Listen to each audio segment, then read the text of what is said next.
शीर्षक एआई भविष्य नहीं वर्तमान है, जिसे लिखा है अभिनव पाल ने।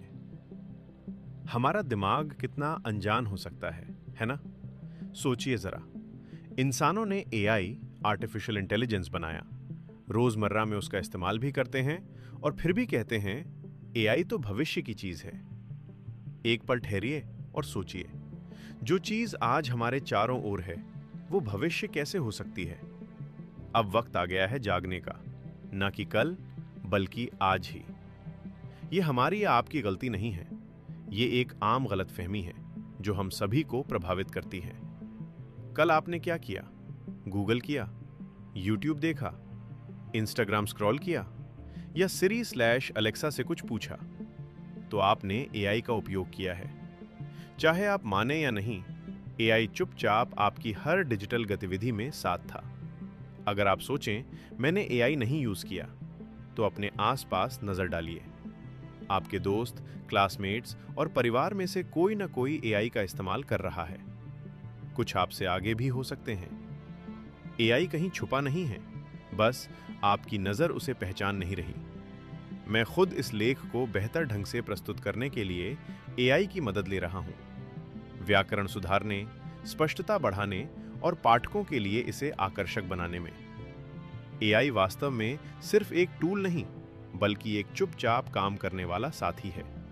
अब चलिए मोबाइल और लैपटॉप से बाहर की दुनिया देखते हैं। क्या आपने सोचा है कि बीमारियों से मौतों की दर कैसे घट रही है?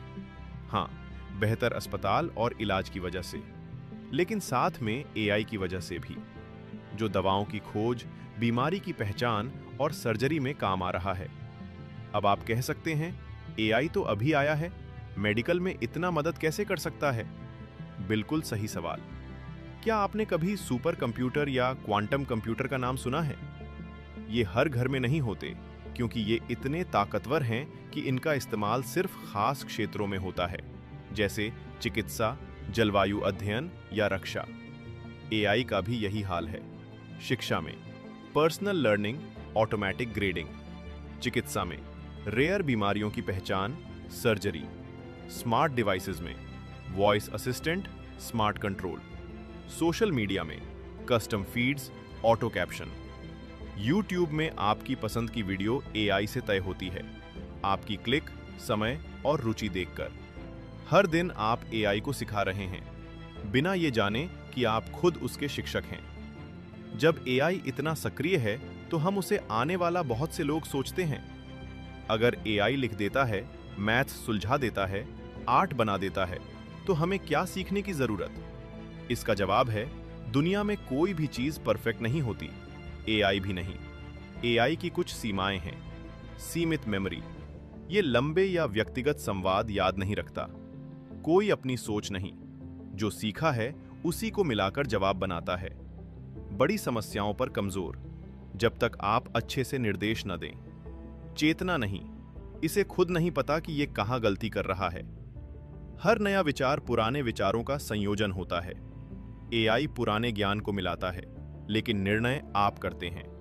जब आप खुद सीखते हैं और फिर एआई का सहारा लेते हैं, तो आप सीखने की रफ्तार बढ़ाते हैं, आलसी नहीं बनते। जहां ताकत होती है, वहां जिम्मेदारी भी होती है।